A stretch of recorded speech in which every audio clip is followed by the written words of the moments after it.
Good morning. Where are we? Here at the end of the road, about a mile south, a little less than a mile south of Magdala.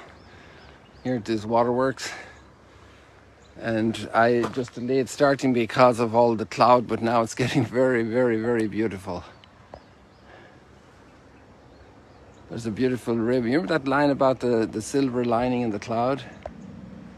You see it there? The silver lining. Welcome to this beautiful sunrise at the Sea of Galilee. Wow, it's getting better by the minute. Well, I'm going to start walking backwards here. Well, walking forwards, but I have the camera looking backwards, so I mightn't have the best aim. I go slower, it's better probably. This wonderful tree here.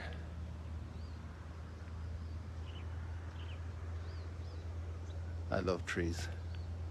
They're an amazing work of engineering.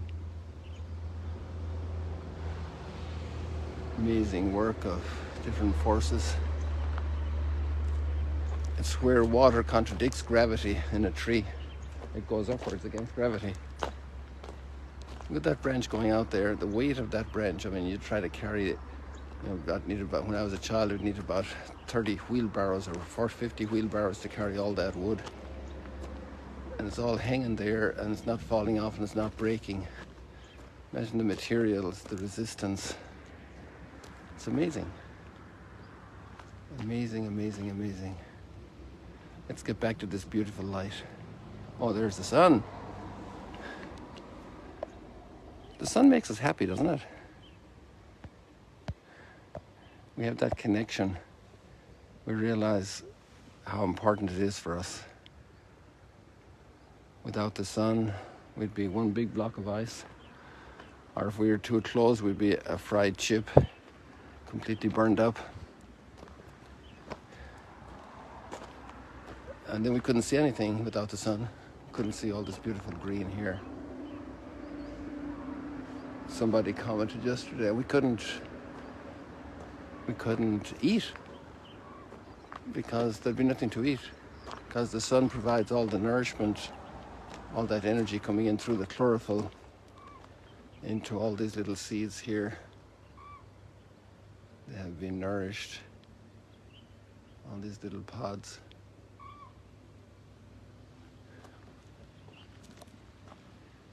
The reality of nature and the hard times for nature as well. Look at all these trees dried up.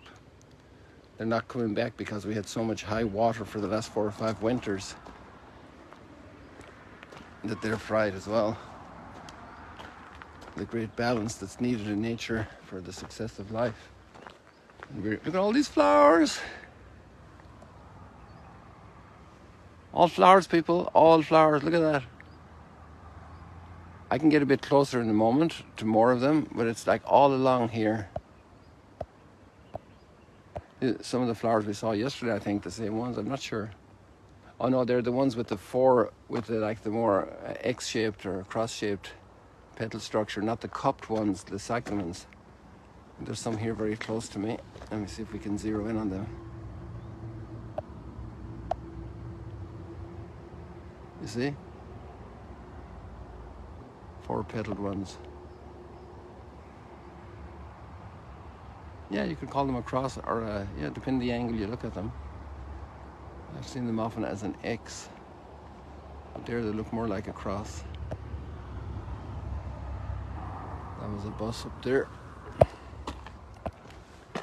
So let's go back to our light again.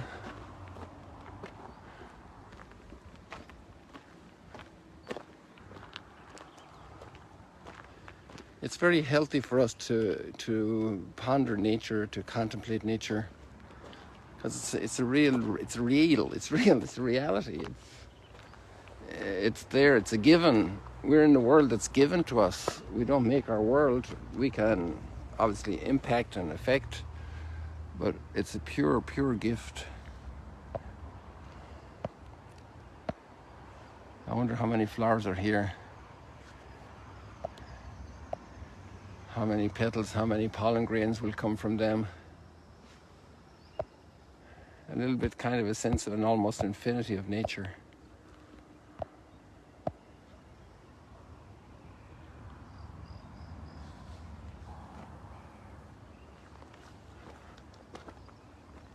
There's more over there, further over on the other side. So we depart a little bit from Tiberias over there behind the trees.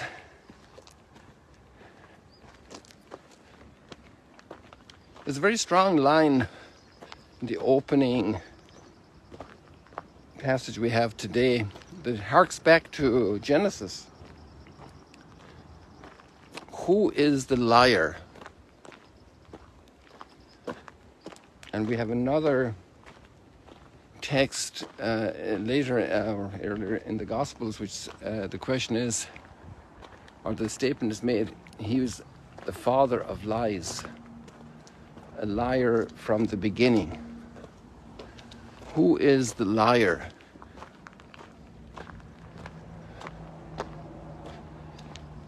And maybe most of us have dabbled in some form of lying, or maybe got deeply entrenched in lying.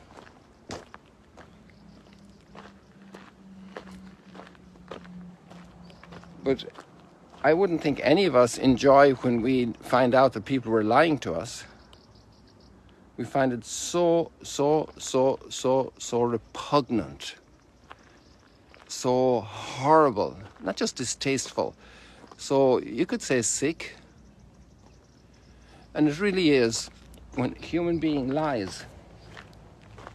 Now, of course, sometimes people come under extraordinary pressure and they see, like somebody in the desert that's thirsty, and they see a mirage and they run to it wanting to drink from it, and it's just sand that was reflecting light. It's not water at all.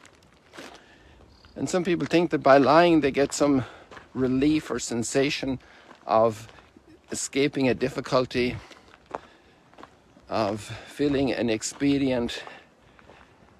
But at the end, they need more lies to cover up for that lie. And then they can't go to sleep well because they know they're going to get caught. And now they're in worship because they've compounded their omission by adding deceit, adding untruth, disconnecting from reality, attempting to disconnect from responsibility, but actually compounding the misery of increasing responsibility for doing the wrong.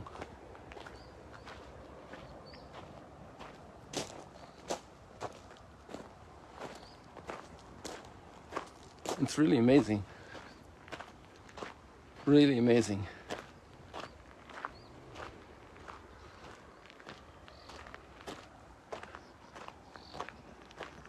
The liar. And sometimes it's kind of a tacit culture, kind of condescended culture, that it's okay. And maybe there's even some folks that say it's okay to lie to this kind of person.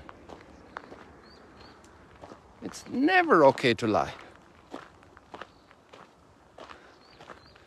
And how to teach a child kindly and clearly about the great, great treasure of the truth. About that flower of goodness that the human spirit shares when they tell the truth. That is not a yellow flower. Now, somebody might have a color problem in their eyes and have difficulty and think it's yellow, but the fact is it's a reddish flower, pink and red. So we have a big issue in our society today. We have all the means to know the truth, and we have so much fake news and deceit. So it's not just some group think it's okay to lie to others, but sometimes there's massive systematic lying. And it's done with impunity. And it's done because of vested interest.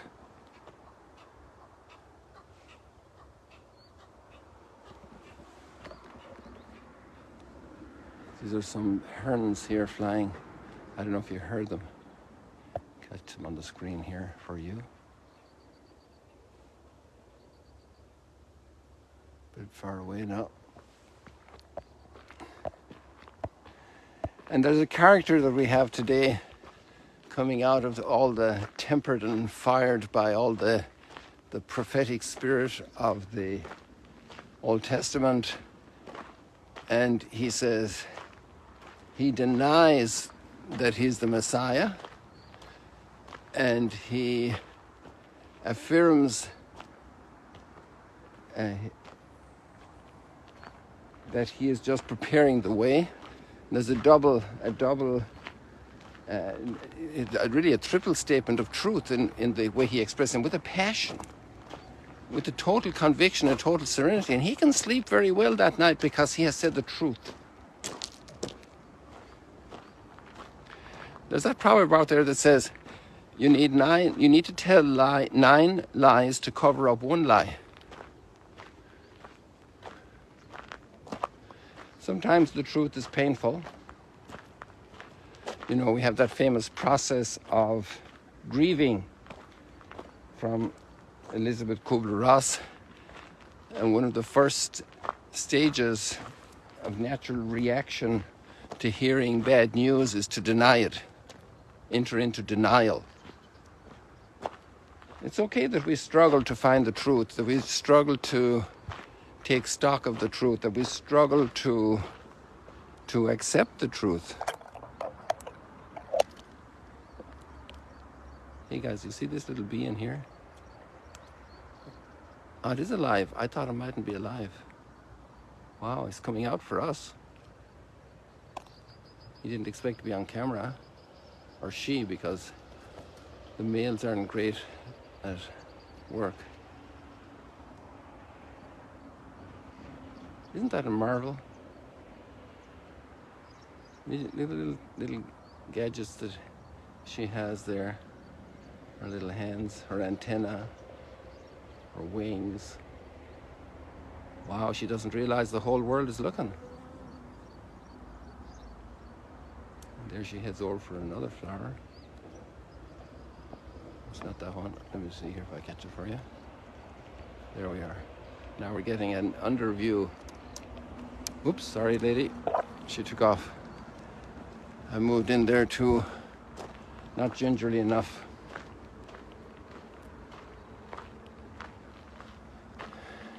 So people, let's walk the path of truth. Let's walk the path of truth. And you know, that whole text where it says, who is the liar, it's really about reversing the course of deceit that happened in Genesis, that entered an era of humanity thinking that God is against us, that God doesn't love us, that God is not here to bring color into our life, to fill our life, to give us abundant life, to save us, to redeem us. He loves us way beyond creation through all of our challenges into salvation.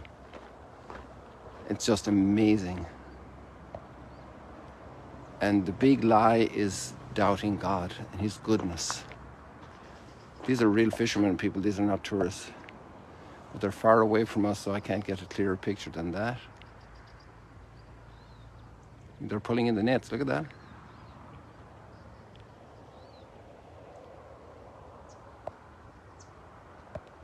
Or maybe they're kind of gadgets they have there to catch the fish during the nighttime, and then they come and pull them in. People, let's leave it like that. There's a lot of homework there. And you are blessed every time you tell the truth. And we can pray and ask forgiveness for any times we have communicated untruth, and ask and make good.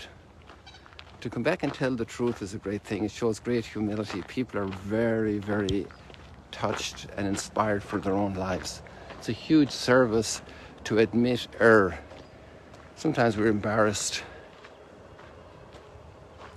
Sometimes we have to take a new responsibility. I finished one story. You remember when the Passion of the Christ came out, some people fought against it severely, but actually that movie created so much, developed so much good. And there was one guy in Texas who was sitting in jail for murder.